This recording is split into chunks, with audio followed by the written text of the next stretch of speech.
K1 और ये मास m, तो अभी टाइम पीरियड हो गए T1, और जब K2 वाला सिर्फ यूज किया है सेम मास के साथ तो टाइम पीरियड है T2। तो ये T1, T2 और T0 में रिलेशन चाहिए। तो टाइम पीरियड का फार्मूला पता ही है, सबसे पहले टाइम पीरियड का फार्मूला लिखो 2 pi under root m by K1। यहाँ पे क्या हो जाएगा 2 pi under root m by K2, और ये T0 क्या हो जाएगा 2 pi under root m by, तो स्प्रिंग पैरेलल में है तो पैरेलल में K इक्विवेलेंट यूज हो जाएगा कितना K1 प्लस K2। क्या सिंपल, अभी मैं K इक्विवेलेंट लिख रहा हूं। तो बेसिकली जो K इक्विवेलेंट यहां पे पैरेलल में आया वो हो जाएगा K1 प्लस K2 के इक्वल। तो यहां से K1, K2 और K इक्विवेलेंट का वैल्यू यहां पे सब्स्टिट्यूट करना है। किसी एक का केस देखो, तो यहां पे T1 का K1 कितने हो जाएंगे, तो दो स्टेप में चलो लिख लेते हैं। तो T1 square by 4 pi square is equal to m by K1।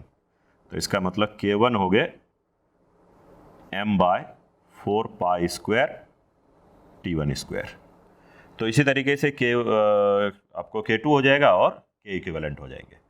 तो K इक्विवेलेंट का मतलब K1 प्लस K2। तो अगर K1 के प्लेस पे हम लोग लिखने वाले हैं m divided by 4 pi square T1 square, तो सिमिलरली K2 के प्लेस पे यहाँ पे क्या आ जाएगा, इसी के जैसे खाली T1 स्क्वायर की जगह T2 स्क्वायर। तो m divided by 4 pi square T2 square, और उसी तरीके से यहाँ पे K इक्विवेलेंट क्या आ जाएगा, तो जैसे T1 स्क्वायर T2 स्क्वायर है यहाँ पे T0 स्क्वायर, बाकी मास वगैरह तो वही है। तो m divided by 4 pi square T0 square. तो इसका मतलब 1 by T0 square is equal to 1 by T1 square plus 1 by T2 square. तो ये रिलेशन आ गया T1, T2 और T0 का। चलो नेक्स्ट देखते हैं क्वेश्चन नंबर 3। इसमें बोल रहा है कि रॉड ऑफ लेंथ L, एक डायग्राम दे रखा है कि मतलब एक रॉड है इस तरीके से, और यहां पे एंगल दे रखा है थीटा, और ये पॉइंट हो गया A, B, ये y axis, x axis, angle theta. इस पे एक पॉइंट P है जो कि यहां से A डिस्टेंस पे रिप्रेजेंट कर रहा है। तो अगर इसका यहां पे प्रोजेक्शन देखेंगे, पॉइंट P का प्रोजेक्शन x पे अगर देखा जाए तो ये हो जाएगा x। तो x का वैल्यू क्या बता सकते हो, तो ये A है, ये थीटा है, तो x का वैल्यू A साइन थीटा, और यहां पे d थीटा बाई dt हमें गिवन है, d theta by dt is given. तो d थीटा बाई dt दे रखा है 2 रेडियन पर सेकेंड।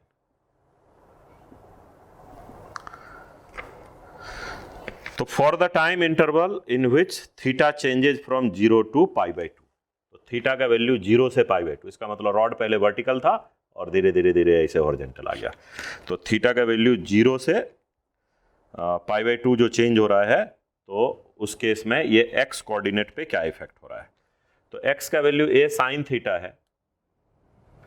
तो यहाँ पे थीटा अगर हम सब्स्टिट्यूट करना चाहते हैं तो क्या हम लोग लिख सकते हैं d theta equal to 2 dt, और अगर इंटीग्रेशन किया जाए तो इसका मतलब थीटा इक्वल टू 2t। तो अगर ये theta equal to 2t replace करेंगे तो x equal to A sine 2t। तो इसका मतलब जब तक ये रॉड ऐसे मोशन कर रहा है उस टाइम तक x कोऑर्डिनेट टाइम के साथ साइनोसॉइडली चेंज हो रहा है। तो इसका मतलब ये जो प्रोजेक्शन का पॉइंट M है, तो हम लोग क्या बोल सकते हैं, ये हार्मोनिक रिलेशन को फॉलो कर रहा है। तो point M execute simple harmonic motion with in the given time interval. जो टाइम इंटरवल है, टाइम इंटरवल किसके corresponding, theta changes from 0 to pi by 2। तो ये साइन से समझ में आ रहा है कि ये साइनोसॉइडल रिलेशन आ जाएगा।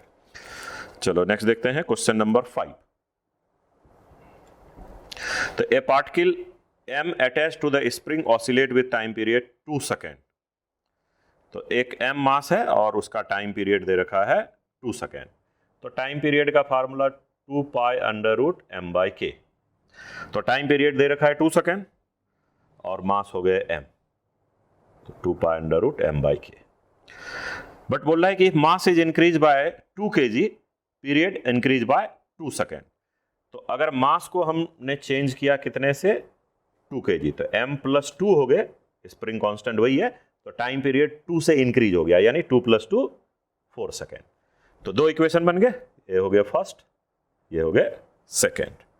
तो इस दोनों को सॉल्व करके हम लोग m का वैल्यू निकाल सकते हैं, मास ही कैलकुलेट करना है, तो ये दोनों इक्वेशन को आसानी से सॉल्व कर सकते हो। तो सॉल्व, उससे आपको m निकल जाएगा। सॉल्व कर दो, जैसे सेकेंड बाय फर्स्ट कर देते हैं, इक्वेशन 2 बाय अगर 1 करेंगे तो 4/2 हो जाएगा, 2 पाई कैंसिल हो जाएंगे, रूट के भी कैंसिल हो जाएगा, अंडर रूट के अंदर क्या आ जाएगा, तो ये न्यूमरेटर में, ये डिनोमिनेटर में, तो रूट के अंदर m+2/√m, के तो कैंसिल हो जाना है, स्क्वायर कर देंगे, ये 2 हो गए, 2 का स्क्वायर 4 का मतलब हो गया m+2/m, फिर क्रॉस मल्टीप्लिकेशन, तो 4m = m+2, so 3m is 2, so m = 2/3 kg। तो 2 केस है, दोनों का इक्वेशन लिखा और सॉल्व करने के बाद मास का वैल्यू कैलकुलेट हो गया। चलो देखते हैं नेक्स्ट क्वेश्चन नंबर 12।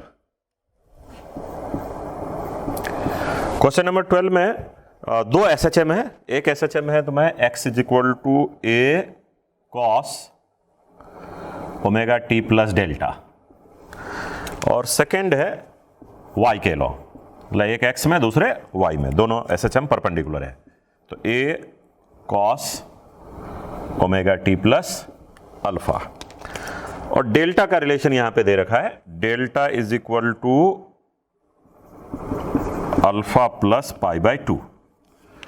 तो अगर ये डेल्टा को इसमें सब्स्टिट्यूट किया जाए तो रिजल्टेंट मोशन के बारे में पूछ रहा है। तो रिजल्टेंट मोशन का मतलब हो गया कि ट्रेजेक्टरी पता करना है, इसका मतलब x और y को रिलेट करना है।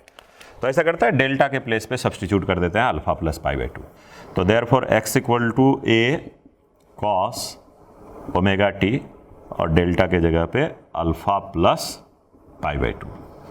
तो अब ऐसा करो कि इसको सॉल्व करने के लिए तो π/2 प्लस इसको थीटा सोचना है। तो π/2 + थीटा, तो अगर तुम क्वाड्रेंट की बात करो तो ये लोकेशन π/2 होता है, तो π/2 + थीटा, यानी सेकंड क्वाड्रेंट में। सेकंड क्वाड्रेंट में कॉस नेगेटिव हो जाते हैं, तो इसलिए क्या हो जाएगा -a, और π/2 से आगे बढ़ रहे हैं तो π/2 को ड्रॉप करने वाले हैं, तो अब ये, तो cos π/2 + थीटा क्या हो जाता है, -sin थीटा। तो थीटा में आ जाएगा ω_t + अल्फा। क्या यूज किया, समझ में आ गया ना। इस ω_t + अल्फा को थीटा कंसीडर करना है, और ये π/2, तो cos π/2 + थीटा, तो सेकेंड क्वाड्रेंट में cos नेगेटिव होता है माइनस, और π/2 प्लस, यानी cos चेंज होके फंक्शन कहलाएगा sin थीटा, तो sin ω_t + अल्फा, लेकिन माइनस के साथ। तो अब देखो कि इस इक्वेशन को y मतलब एक 1 मान लेते हैं, और ये x वाला चेंज होके हो गया, इसको इक्वेशन 2 ले लेते हैं। तो अब यहां पे देखो cos थीटा और sin थीटा, ये तो दोनों सेम है। तो अब अपने को t को एलिमिनेट करके x और y को रिलेट करना है, क्योंकि हमें इक्वेशन ऑफ ट्रेजेक्टरी पाथ के बारे में पता करना है कि कैसा मोशन फॉलो कर रहा है। तो sin स्क्वायर + cos स्क्वायर, तो sin square theta + cos square theta = 1। तो sin थीटा का मतलब हो गया, इस पार्ट को, एंगल को थीटा लेंगे तो उसमें भी स्क्वायर है, ये हो जाएगा x² / a², माइनस का भी स्क्वायर प्लस ही हो जाएगा, और cos थीटा यहाँ से आ जाएगा y² / a² = 1।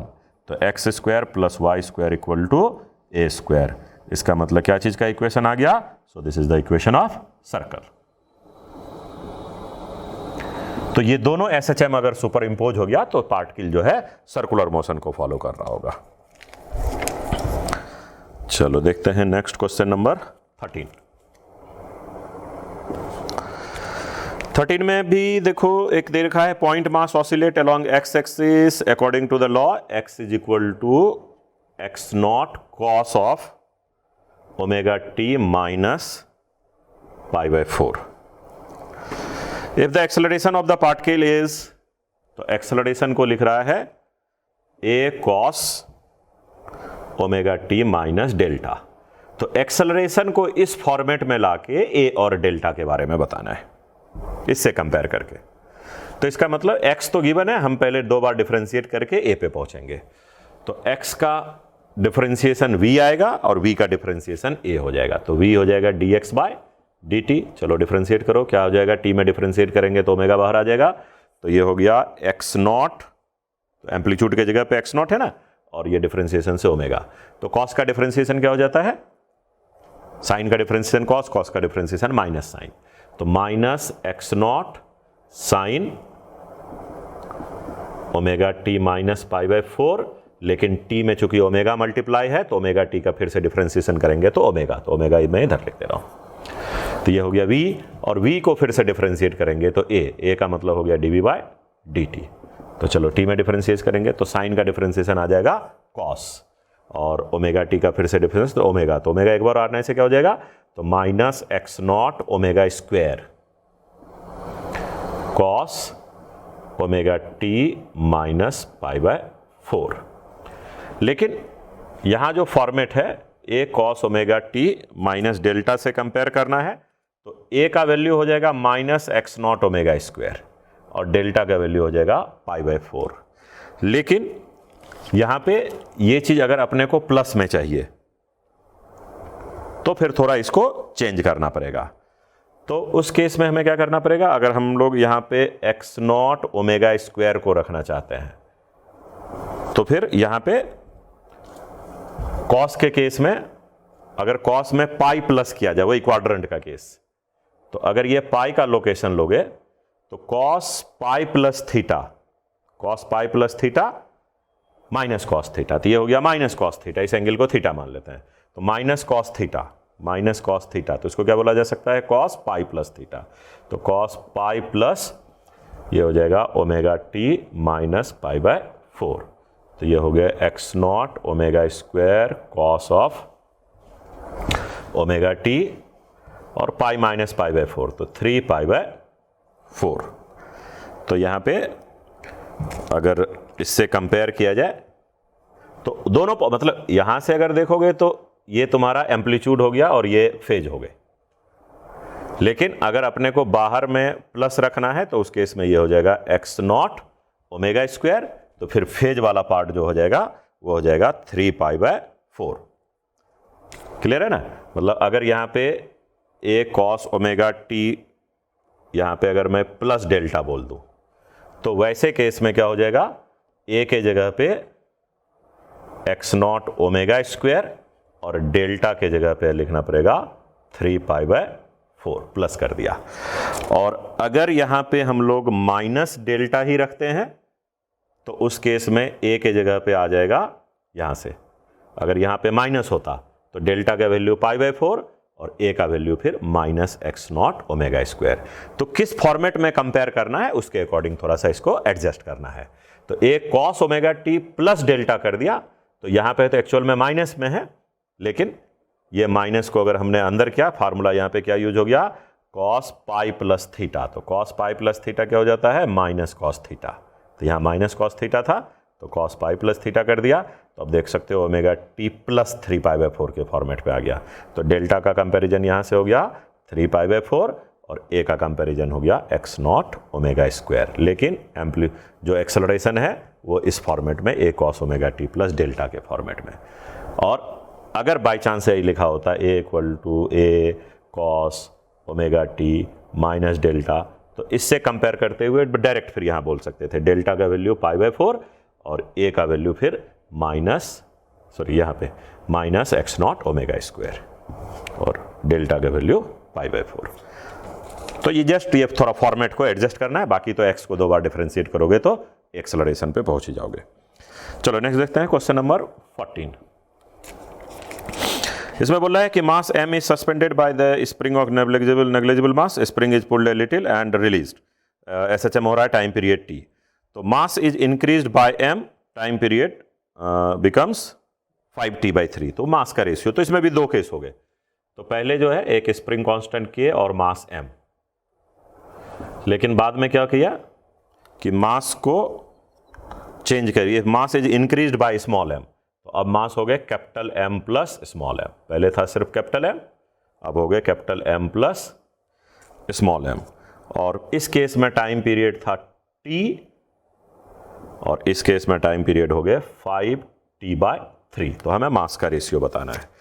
तो दोनों केस में इक्वेशन लिख देते हैं, इसको t मान लेते हैं, इसको t डैश मान लेते हैं। तो t का मतलब हो गया 2 pi under root m by k, और t डैश जो कि 5t/3 हो गए, ये हो जाएगा 2 pi under root m plus m by k. तो दोनों इक्वेशन को डिवाइड करके आसानी से रिजल्ट को निकाला जा सकता है। तो अगर मान लो कि t डैश बाई t कर दो तो 5t/3/t, और इधर हो जाएगा under root m plus m by under root m, के तो कैंसिल हो जाएगा, t कैंसिल, तो 5/3 is equal to under root m plus small m by capital M। तो अब इसको स्क्वायर करके सॉल्व कर सकते हैं। 25/9 equal to capital M plus small m by capital M। ठीक है, आगे तो सॉल्व कर लोगे, m और m का रेशियो बताना है। नेक्स्ट क्वेश्चन नंबर 18, थोड़ा ये अच्छा कंसेप्चुअल क्वेश्चन है, ध्यान से देखना इसको। Question number 18, A particle moves with simple harmonic motion in a straight line. मान लो ये मीन पोजीशन, ये एक्सट्रीम पोजीशन, तो ये ऐसा जंप कर रहा है। तो in first t second after starting from rest, तो आफ्टर स्टार्टिंग फ्रॉम रेस्ट, तो ये तो मीन हो गया, ये एक्सट्रीम, इसका मतलब ये एक्सट्रीम से चला है। तो t 0 पे इधर से, क्यों? क्योंकि इस जगह पे v 0 होता है। तो पार्टिकल स्टार्टिंग फ्रॉम रेस्ट यानी एक्सट्रीम पोजीशन, ये मीन पोजीशन हो गई, ये हो गया प्लस है, ये माइनस है।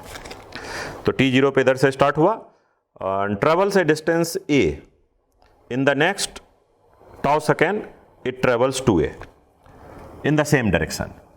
तो इसका मतलब इस जगह से ये a डिस्टेंस ट्रेवल किया, कितने टाइम में? टाउ टाइम में। और उसके आगे फिर बोल रहा है कि in the next tau second it travels 2a। तो इस जगह से पहले तो ये a चला, और बाद में फिर इस जगह से ये 2a चला, और इधर का टाइम इंटरवल टाउ है।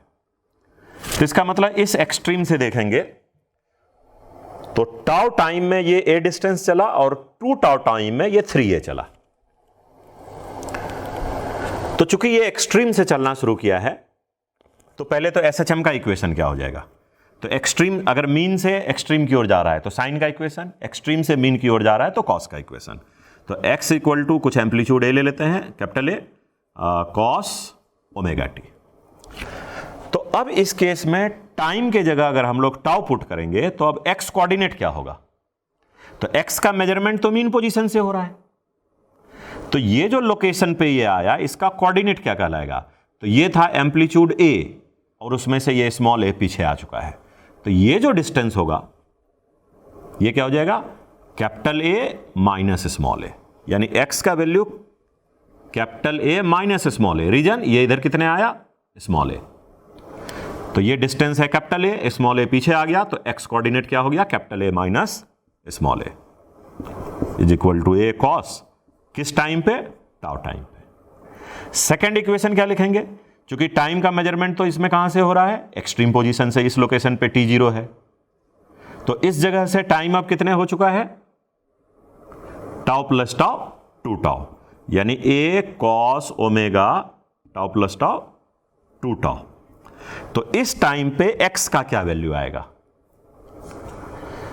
तो शुरू में प्लस a पे था और वहां से a प्लस 2a, टोटल कितने पीछे आ चुका है? तो टोटल ये 3a पीछे आ चुका है, यानी a में से कितने माइनस हो जाएगा?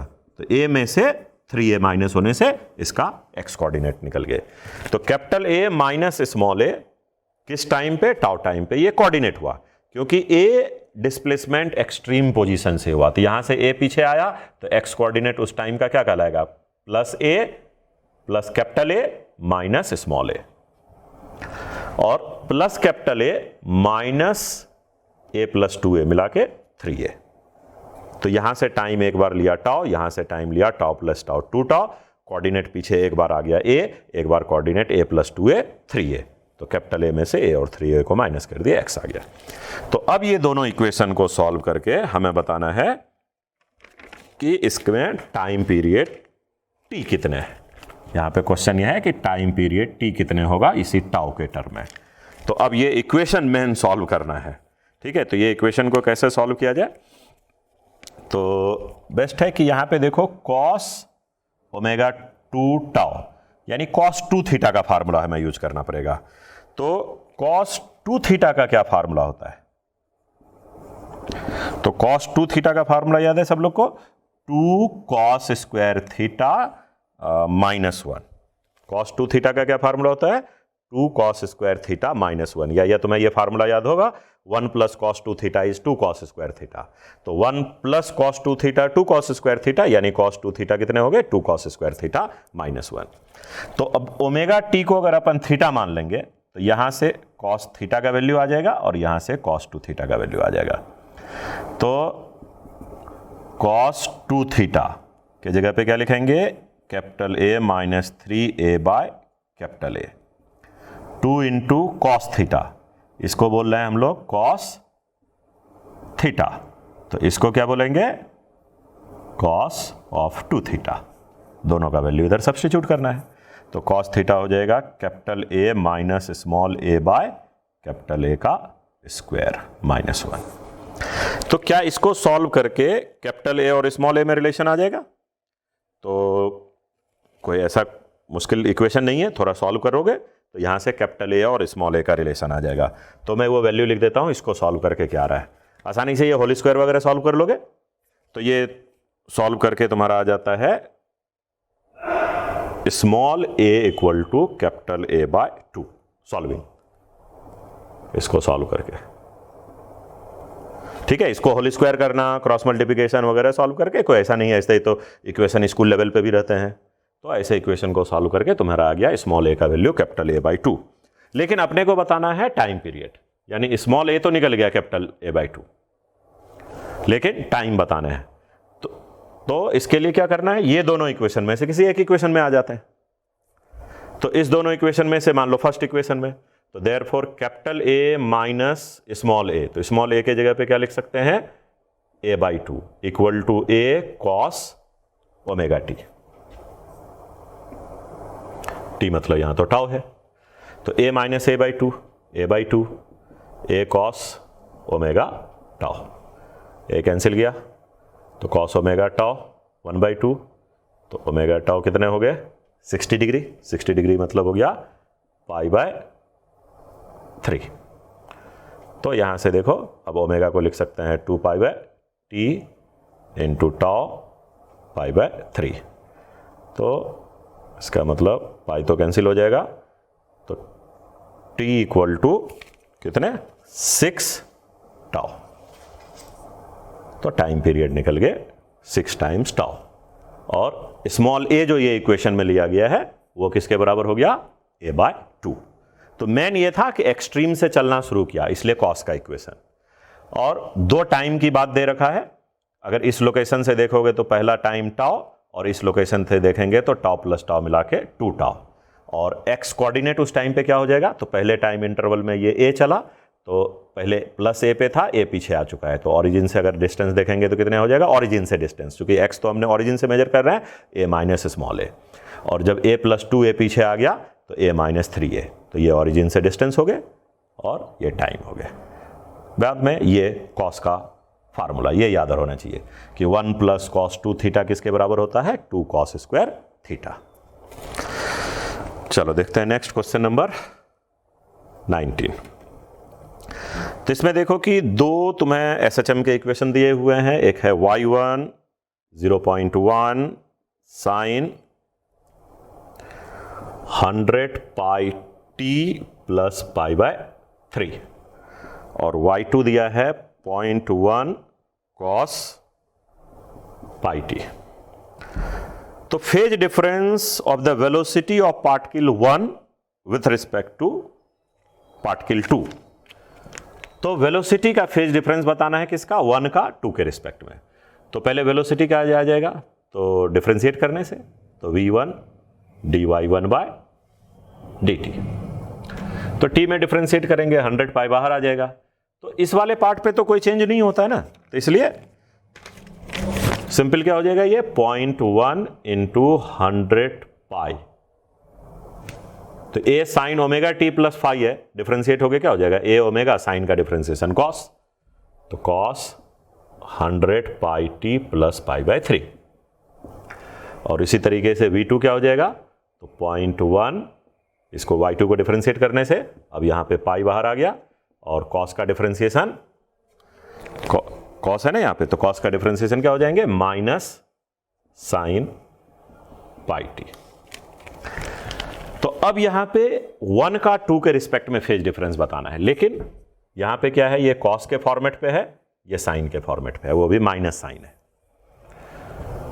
तो इसमें फेज डिफरेंस कैसे निकालोगे, तो ये 100 पाई, यहाँ पे पाई टी ओमेगा टी, तो ये हो गया फेज डिफरेंस, मतलब ये अपने को पाई बाय 3 देखना है, लेकिन ये माइनस साइन। तो हमेशा ध्यान रखो कि जो कॉस होता है, या तो इसको भी कॉस में कन्वर्ट करो, तब जाके फेज डिफरेंस बताओगे, नहीं तो एक आसान सा तरीका बता देता हूं। कॉस हमेशा साइन से 90 से लीड करता है, तो ये लोकेशन तुम समझो साइन के लिए, तो ये कॉस क्या होगा, साइन से 90 से लीड करता है। तो अगर ये लोकेशन साइन का है तो ये लोकेशन कॉस का, तो ये साइन तो ये माइनस साइन, तो माइनस साइन यानी V2 जो है हमारा इधर की ओर है, और ये है मतलब इसमें पाई बाई टी प्लस तो 0 ही है ना, तो यहां पे sine omega T, phasor diagram जैसे खींचते हैं, तो साइन ओमेगा टी के लिए एम्पलीट्यूड यहां लेना है, माइनस साइन ओमेगा टी के लिए एम्पलीट्यूड यहां लेना है। तो ये माइनस साइन ओमेगा टी है, इसलिए एम्पलीट्यूड इधर आ गया, किसका, इधर आ गया V2 का। V1 का क्या बोला, कॉस का रेफरेंस यहां, ये ध्यान रखो कि ये साइन का रेफरेंस लेना है, और ये ध्यान रखो यहां कॉस का रेफरेंस लेना है, इधर साइन तो इधर माइनस साइन, इधर कॉस तो इधर माइनस कॉस। बाकी ओमेगा टी में अगर एंगल ऐड हो रहा है तो प्लस हो रहा है तो एंटी क्लॉकवाइज, माइनस हो रहा है तो क्लॉकवाइज, तो किसी का भी तुम फेजर डायग्राम खींच सकते हो। तो ये cos omega t plus pi by 3 है, तो इस जगह से कॉस ओमेगा टी होता था इधर, प्लस पाई बाय 3 इधर, माइनस पाई बाय 3 इधर, तो इसका मतलब ये जो V1 है हमारा इधर है, कितने, इस जगह से पाई बाय 3।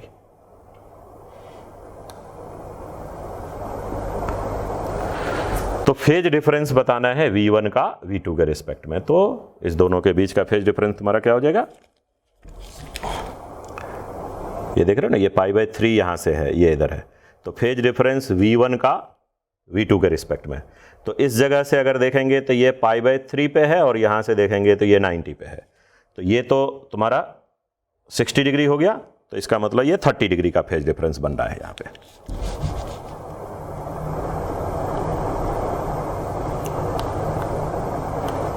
ये जो गैप हो जाएगा, ये गैप कितने, 180 बाय 30, 60 डिग्री, तो इसका मतलब ये गैप तो हो गया 30 डिग्री। तो फेज डिफरेंस किसका बताना है, 1 का 2 के रिस्पेक्ट में, तो 1 पे 2 की ओर जा रहे हैं, तो हमें अपने को कैसे जाना पड़ रहा है, क्लॉकवाइज, इस तरीके से। तो phase difference of particle 1 with respect to particle 2, तो ये 30 डिग्री वाला, मतलब ये हो गया पाई बाय 6, लेकिन प्लस या माइनस, तो phase difference of particle 1 with respect to 2, तो इसका मतलब 1 में से 2 के फेज को माइनस करना है, तो 1 में से 2 के फेज को माइनस करोगे तो यहाँ पे जैसे एंटी क्लॉकवाइज को हम लोग प्लस लेते हैं, तो ये कैसे गए, क्लॉकवाइज गए, तो क्लॉकवाइज गए इसलिए माइनस, एंटी क्लॉकवाइज गया तो प्लस, क्लॉकवाइज लिया तो प्लस। जैसे यहाँ पे ये था ना पाई बाय 3 प्लस, तो प्लस था तो हम लोग एंटी क्लॉकवाइज गए, लेकिन फेज डिफरेंस 1 का बताना है 2 के रिस्पेक्ट में, तो इसका मतलब 2 से 1 की ओर जा रहे हैं, तो 2 से 1 हम लोग कैसे गए, क्लॉकवाइज, तो क्लॉकवाइज जाने का मतलब हो गया माइनस, एंटी क्लॉकवाइज गया तो प्लस। तो ये एक शॉर्टकट टेक्निक तुम्हें बता दिया, जिससे कि किसी का भी तुम फेजर डायग्राम बता सकते हो। तो ये ध्यान रखो, रेफरेंस किसका, साइन का, ये रेफरेंस किसका, कॉस का, ये किसका, माइनस साइन का, ये किसका, माइनस कॉस का। अब अगर कोई सी कॉस ओमेगा टी प्लस होगा तो इधर जाएंगे, कॉस ओमेगा टी माइनस होगा तो इधर जाएंगे, साइन ओमेगा टी का इधर रखना है, साइन ओमेगा टी प्लस होगा तो इधर जाएंगे, साइन ओमेगा टी माइनस होगा तो इधर लेंगे। तो यहाँ पे तुम्हारा कॉस ओमेगा टी प्लस था, तो ओमेगा टी प्लस था इसलिए इधर हो गया, कितने से, पाई बाय 3 से, और ये minus sine omega t plus 0 था इसलिए एग्जैक्ट इधर ही आ गया। तो ये अगर हो गया 60 डिग्री तो ये हो गया 30 डिग्री, तो दोनों में फेज डिफरेंस तो 30 है, लेकिन कौन लैग कौन लीड, तो इसका मतलब अगर हम इधर की ओर जा रहे हैं तो ये लीड कहलाएगा, और इधर की ओर जा रहे हैं तो लैग कहलाएगा, एंटी क्लॉकवाइज जा रहे हैं तो प्लस, और क्लॉकवाइज जा रहे हैं तो माइनस। तो यहाँ पे जो V2 है वो V1 से लीड कर रहा है, तो V2 का V1 से फेज डिफरेंस पूछता तो +30 होता, लेकिन V1 का V2 से फेज डिफरेंस पूछा तो -30 हो गए। डेल्टा फाई किसका? 1 का 2 के रिस्पेक्ट में। तो 1 पे आना है 2 से, कैसे जा रहे हैं? क्लॉकवाइज, तो क्लॉकवाइज जा रहे हैं तो माइनस, एंटी क्लॉकवाइज जाते तो प्लस। क्लियर है? तो ये एक इंपॉर्टेंट कंसेप्ट है। इसमें क्या हो गया, तुमको माइनस साइन को कॉस में फिर कन्वर्ट करने की जरूरत है, नहीं तो फिर तुमको माइनस साइन को भी कॉस के फॉर्मेट पे सेट करना होता। चलो नेक्स्ट देख लेते हैं एक और 24। तो इसमें बोल रहा है कि simple harmonic motion amplitude a time period T represented by the y equal to, एक इक्वेशन दे रखा है, y equal to 5 sine pi bracket में t plus 4, the value of amplitude and time period in second. तो amplitude और time period, तो time period के लिए एम्पलीट्यूड तो चलो 5 हो गया, साइन, इस ब्रैकेट को ओपन करो, पाई टी प्लस 4, ये ब्रैकेट खोल लेना चाहिए। डायरेक्ट टी का कोफिशिएंट देखोगे तो इधर 1, वो नहीं, टी का कोफिशिएंट एक्चुअल में पाई है, तो इसका मतलब इसको अगर कंपेयर किया जाए ए साइन ओमेगा टी प्लस 5 से, तो एम्पलीट्यूड हो जाएगा 5, ओमेगा हो गया पाई, तो इसका मतलब 2 पाई बाई टी हो गए पाई, इसका मतलब टाइम पीरियड कितने हो जाएंगे? t equal to 2 second. So time period is 2 second and amplitude is 5।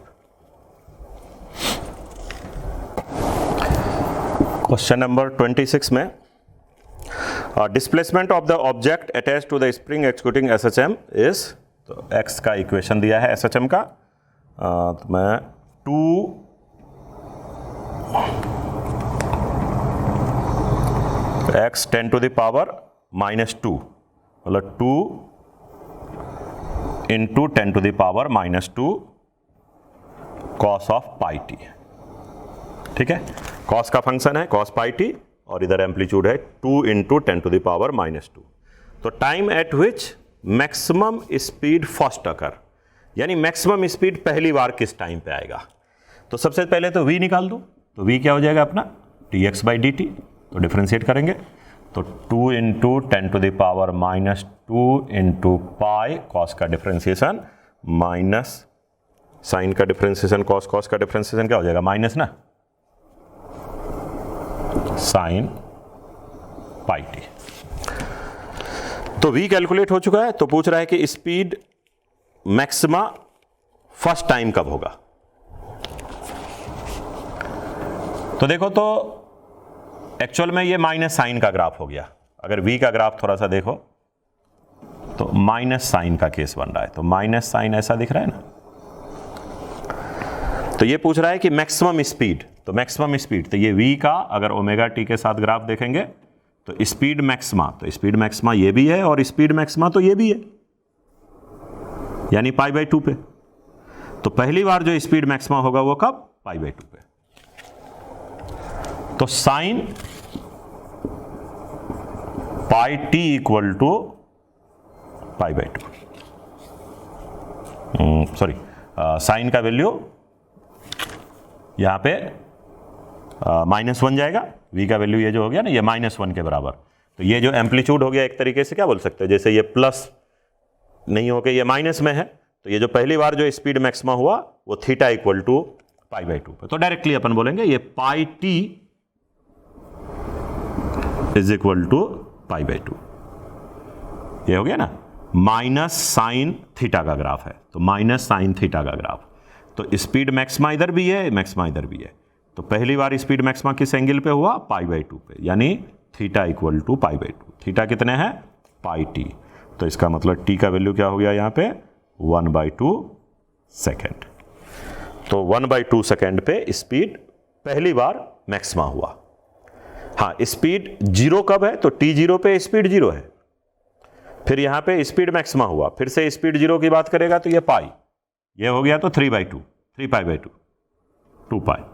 चूंकि माइनस साइन का ग्राफ है ना, तो माइनस साइन का ग्राफ साइन का उल्टा हो गया। तो अगर पूछा जाता इसी में स्पीड मैक्सिमा सेकेंड टाइम, तो सेकेंड टाइम मैक्सिमा स्पीड कब हुआ? जब theta equal to 3 pi by 2। तो थीटा क्या है यहाँ पे? Pi t. तो तो pi t equal to pi by 2, मतलब पहली बार speed maxima, equal to 3 pi by 2 दूसरी बार मैक्सिमा स्पीड। क्लियर है? तो इस तरीके से मैक्सिमम स्पीड के क्वेश्चन को सॉल्व कर सकते हो। चलो नेक्स्ट देखते हैं क्वेश्चन नंबर 28। अच्छा क्वेश्चन था ये भी।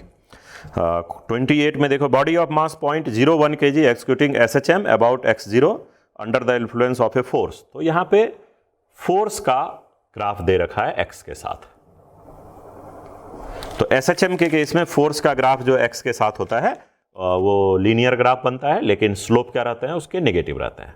तो ये देख सकते हो लीनियर विथ नेगेटिव स्लोप है। तो ये ओरिजिन हो गया और यहाँ पे f का वैल्यू मार्क किया हुआ है 80,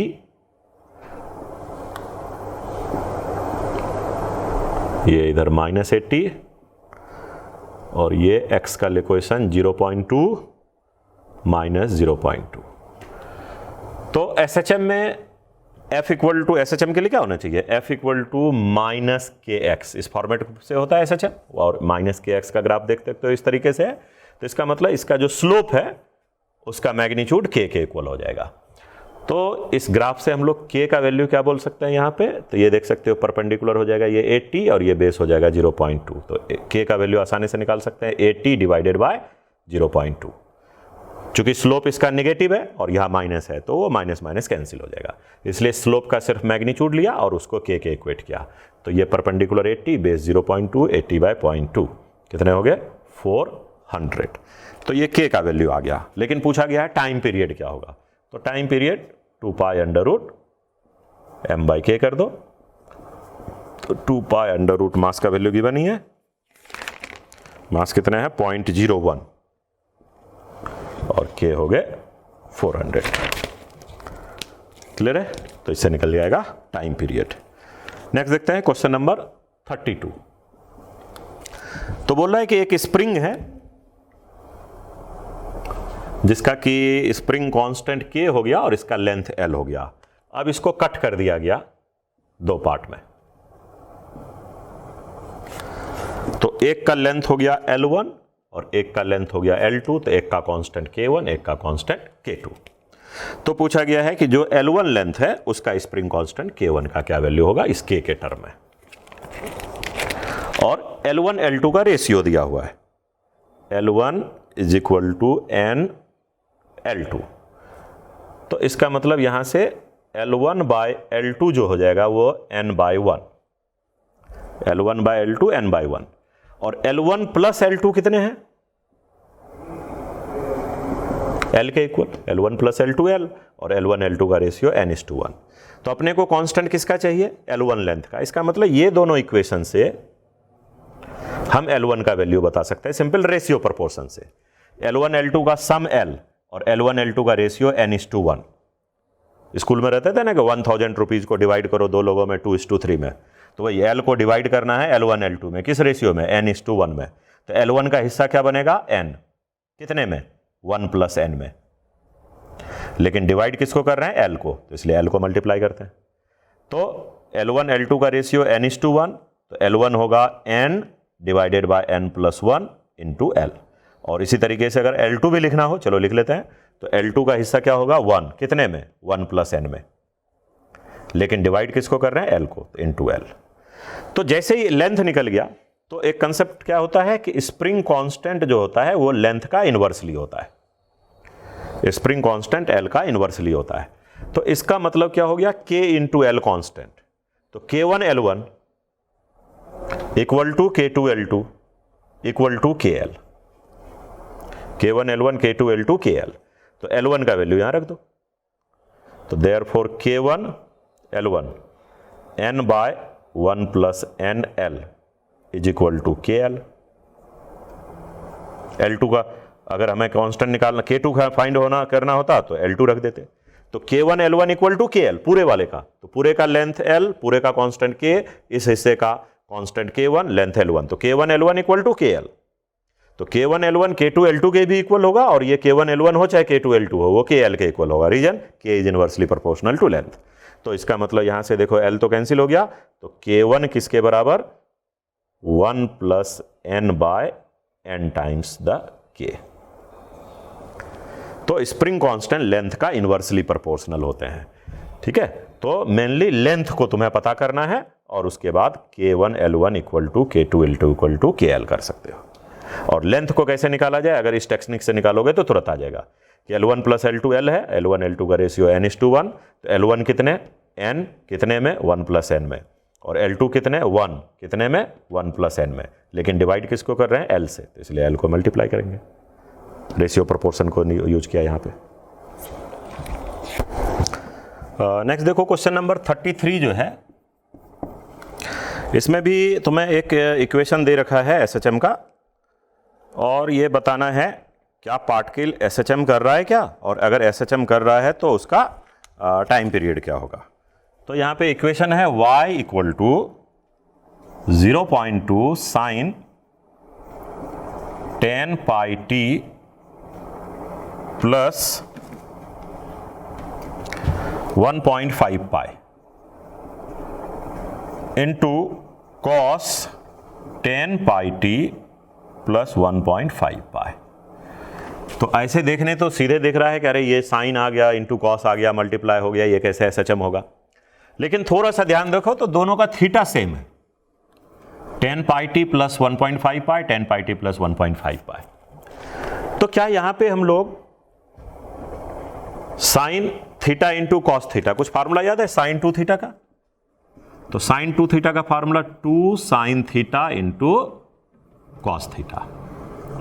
तो ये sine theta into cos theta आ गया, तो इसका मतलब इसको साइन 2 थीटा बाई 2 बोल सकते हैं।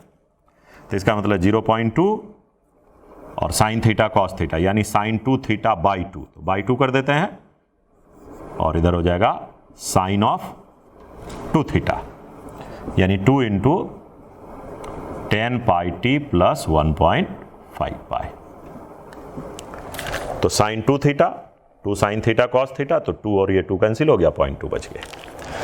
तो अब इस फॉर्मेट पे आते, देखो SHM है, क्यों, क्योंकि साइन ओमेगा टी के फॉर्मेट पे आ गया। तो ये हो गया 2 से डिवाइड करेंगे तो 0.1 साइन 2 को भी ओपन कर दो 20 पाई टी प्लस 3 पाई। तो अब अगर टाइम पीरियड निकालना है तो इसको ओमेगा टी से कंपेयर कर सकते हैं, ए साइन ओमेगा टी प्लस 5, तो एम्पलीट्यूड हो गया 0.1, अगर यहाँ एम्पलीट्यूड की बात करेंगे तो हो गया 0.1, SHM तो क्लियर ही हो गया,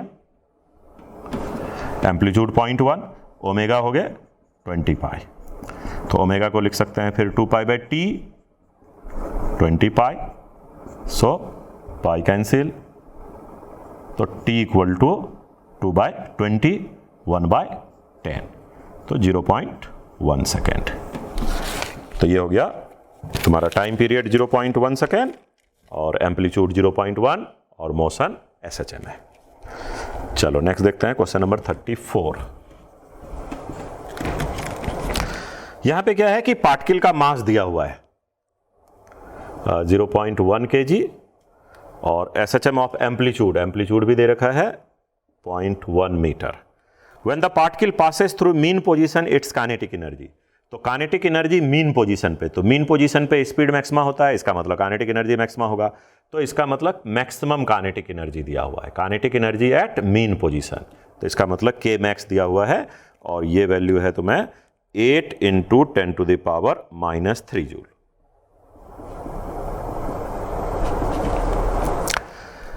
तो obtain the equation of motion of the particle if initial phase is 45 degree. तो फेज दे रखा है, एम्पलीट्यूड दिया हुआ है, इसका मतलब अपने को क्या चाहिए, ओमेगा चाहिए अगर इक्वेशन लिखना चाहते हैं। तो K मैक्स किसके बराबर, हाफ m v मैक्स का स्क्वायर, और ये भी किसके बराबर, तो हाफ m v मैक्स क्या हो जाता है, a ओमेगा, तो a स्क्वायर ओमेगा स्क्वायर, तो ये K मैक्स हो गया, ये वैल्यू दिया हुआ है, तो therefore half m a square omega square equal to 8 into 10⁻⁻3। तो हाफ लिख दो, मास हो गया 0.1, एम्पलीट्यूड 0.1 का स्क्वायर ओमेगा स्क्वायर 8 इंटू 10⁻⁻3। तो क्या यहाँ से ओमेगा फाइंड हो सकता है,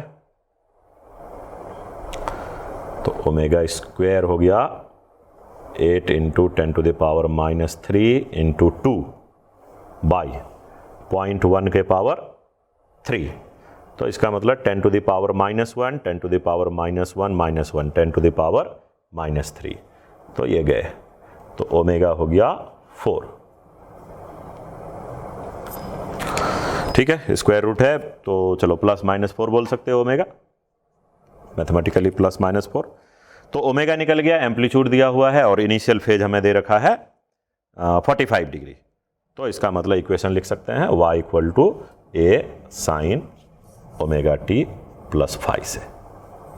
ठीक है, a गिवन है, ओमेगा भी गिवन है, phi भी गिवन है, वैल्यू सब्स्टिट्यूट कर दो तो y आ गया 0.1 sin 4t और फेज कितने क्वेश्चन में दे रखा है 45 डिग्री यानी π/4।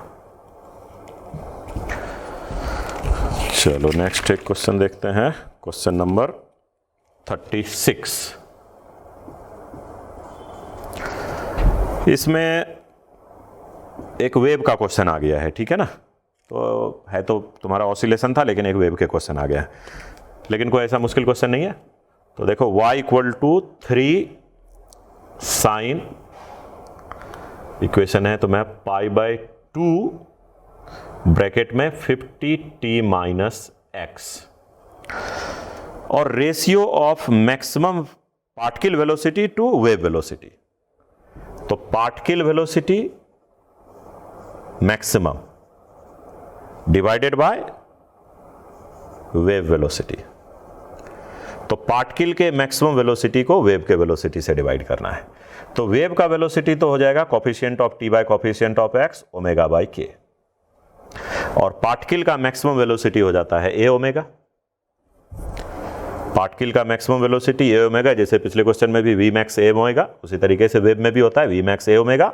और वेव का वेलोसिटी, ये वेव के इक्वेशन में coefficient of t by coefficient of x, coefficient of t omega, coefficient of x k, तो ये होता है ω/k। तो ये हो जाएगा तुम्हारा a × k, ओमेगा तो कैंसिल हो गया, a × k। तो a और k क्या हो जाएगा, तो वो इक्वेशन से यहाँ से देख सकते हैं। तो y = 3 sin π/2 को थोड़ा ओपन कर दो ये ब्रैकेट को, ये हो गया 50/2 25 πt - π/2x। तो यहाँ से पता चला कि एम्पलीट्यूड तो 3 है, ओमेगा कितने हो गए 25 पाई, और k कितने हो गए π/2। तो a का वैल्यू 3 और k का वैल्यू π/2, तो क्या हो जाएंगे 3 π/2। क्लियर है? तो ये maximum particle velocity divided by wave velocity का रेशियो हो गया। नेक्स्ट देखो क्वेश्चन नंबर 41, तुम्हें ये सिंपल पेंडुलम से रिलेटेड क्वेश्चन है। तो एक पेंडुलम को एक बार सिंपल ऑसिलेट कराया और दूसरे बार एक बार है कि इसको किसी लिक्विड में इमर्ज करके ऑसिलेट कराया। लेकिन फ्लूइड के केस में ये ऑसिलेट कर रहा है तो फ्लूइड फ्रिक्शन को बोल रहा है नेग्लेक्ट करना है। तो फ्लूइड फ्रिक्शन को नेग्लेक्ट करना है तो इसका मतलब इसमें बॉयंसी फोर्स को कंसीडर करना है और फ्लूइड फ्रिक्शन विस्कस फोर्स को कंसीडर नहीं करना है। तो उस हिसाब से अगर यहाँ चलो तो इस केस में टाइम पीरियड क्या हो गया, तो मान लेते हैं टाइम पीरियड t0, ये l हो गए, और यहाँ पे एक्सेलरेशन ड्यू टू ग्रेविटी अगर g हो गए तो t0 इज 2 पाई √L/g। लेकिन यहाँ पे बॉयंसी फोर्स के वजह से g इफेक्टिव चेंज हो जाएगा। फार्मूले में एज इट इज रख देते हैं, खाली g को g इफेक्टिव कर देते हैं। तो इधर का टाइम पीरियड हो गया 2 पाई √L/g इफेक्टिव। तो इसका मतलब मेन इस केस में g इफेक्टिव फाइंड करना है। तो g इफेक्टिव कैसे फाइंड करेंगे, तो g इफेक्टिव जो हो जाएगा इस केस में, तो mg डाउनवर्ड बॉयंसी अपवर्ड, तो बॉयंसी mg को अपोज कर रहा है तो mg माइनस बॉयंसी। लेकिन g इफेक्टिव चाहिए तो g इफेक्टिव के लिए क्या करेंगे, तो mg माइनस बॉयंसी को मास से डिवाइड करेंगे। अगर यही चीज देखो बॉयंसी नहीं है तो mg/m, g वो इस केस का केस में हो गया, तो mg डाउनवर्ड, तो यहाँ पे g लेते हैं mg/m g। यहाँ पे क्या करेंगे, mg को बॉयंसी फोर्स ने अपोज किया, mg और बॉयंसी हमेशा एक ही वर्टिकल लाइन में होगा ना, क्योंकि ओ के अक्रॉस बेसिकली टॉर्क लिया जाता है। जब ये ऑसिलेट करता है तो ओ के अक्रॉस टॉर्क, तो टेंशन का टॉर्क तो हमेशा 0 ही होता है। तो mg का टॉर्क के वजह से ये रिजल्ट में आता है 2 pi under root l by g. तो यहाँ पे क्या होगा कि अगर ये साइड में भी चला गया तो अब ये mg हो जाएगा डाउनवर्ड, ये हो जाएगा बॉयंसी अपवर्ड। तो देख सकते हो दोनों हमेशा वर्टिकल डायरेक्शन में है, टेंशन का टॉर्क तो 0 ही हो जाता है। तो इसलिए यहाँ पे g इफेक्टिव क्या लेंगे, तो b एक तरीके से mg को अपोज कर रहा है, तो mg में से b को माइनस किया, मास से डिवाइड कर दिया, इससे g इफेक्टिव आ जाएगा। तो यहाँ पे बॉयंसी फोर्स जो डिपेंड करेगा वो लिक्विड के डेंसिटी पे और मास जो होगा इसके डेंसिटी पे। तो डेंसिटी यहाँ पे बॉब का गिवन है 4/3 × 1000। तो m/m माइनस कैंसिल कर दो तो ये g माइनस बॉयंसी, तो v rho water g divided by mass, ये हो जाएगा ना g माइनस b/m। तो g रह गए, माइनस हो गया buoyancy for v rho water g, और ये मास का मतलब बॉब का वॉल्यूम और इनटू डेंसिटी बॉब का, तो ये भी कैंसिल। तो इसका मतलब यहां पे बोल सकते हैं g कॉमन हो गए 1 माइनस रो w बाय रो बॉब।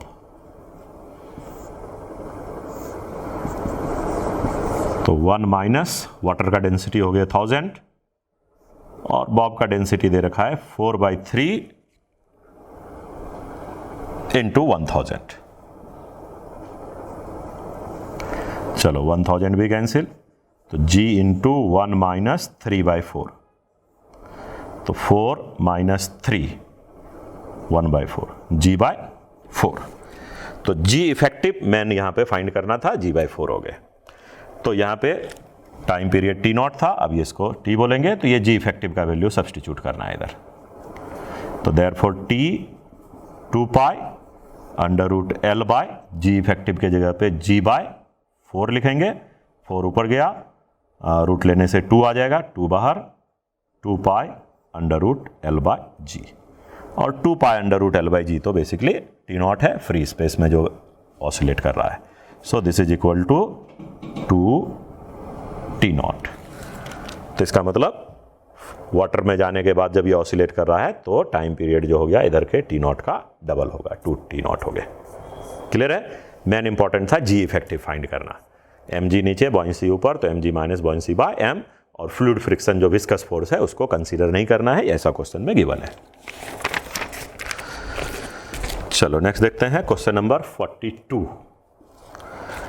इसमें बोल रहा है कि स्टार्टिंग फ्रॉम ऑरिजिन, तो ऑरिजिन से स्टार्ट हुआ तो इसका मतलब x का इक्वेशन क्या हो जाएगा, a sin ओमेगा टी, क्योंकि बोल रहा है कि स्टार्टिंग फ्रॉम ऑरिजिन, t0 पे ऑरिजिन से स्टार्ट होता है, तो x equal to a sin omega t, तो v क्या हो जाएगा, a omega cos omega t. तो बोल रहा है कि with period 2 second, time period भी दे रखा है 2 सेकेंड, तो after time will its kinetic energy be 75% of the total energy।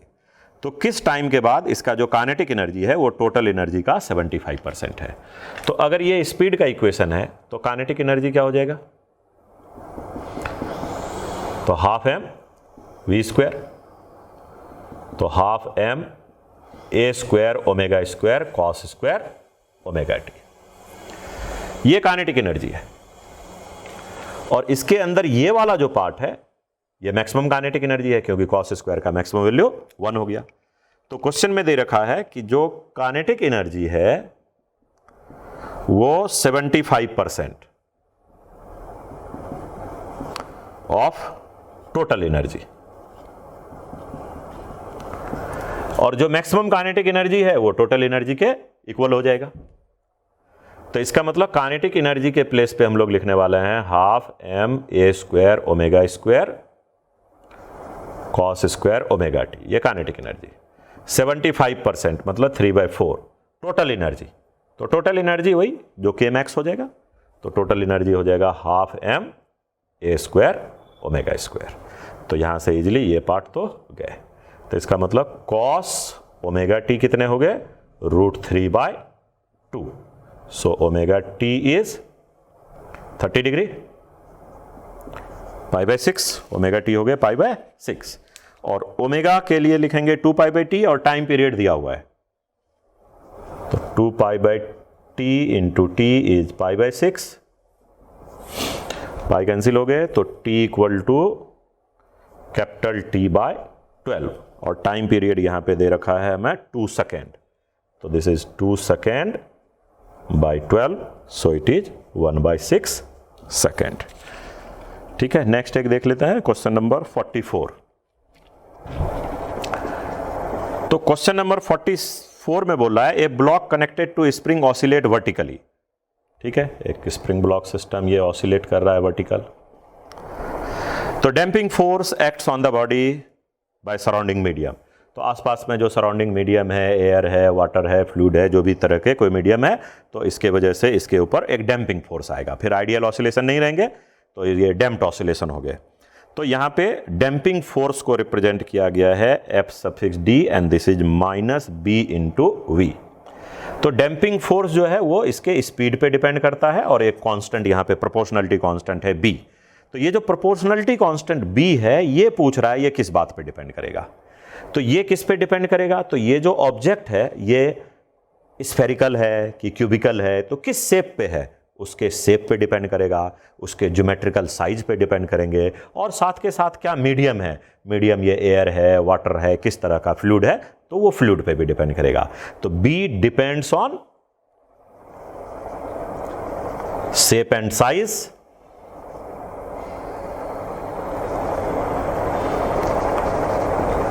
Of block और साथ के साथ मीडियम, जो फ्लूइड का मीडियम है, मीडियम फ्लूइड, इस दोनों पे डिपेंड करेगा। तो वही बोल रहा है B डिपेंड्स ऑन, तो ये डिपेंड शेप पे करेगा, साइज पे भी करेगा ब्लॉक के, और साथ साथ जो विस्कस फ्लूइड है उसके नेचर पे डिपेंड करेगा, कोफिशिएंट ऑफ विस्कोसिटी पे डिपेंड करेगा। क्लियर है? Okay, thank you. और बाकी आगे के पेपर का भी प्रिपरेशन जारी रखो, टेस्ट सीरीज को अच्छे से देते रहना है। ठीक है, सारे पेपर को बढ़िया से अटेंड करो और सारे डिस्कशन को भी अच्छे से, जो क्वेश्चन नहीं बने हैं उसको खास करके ध्यान से देखो, और जो भी क्वेश्चन नहीं बन रहे हैं उसको ठीक से एक बार 2 बार फिर से प्रैक्टिस कर लो। Okay, thank you.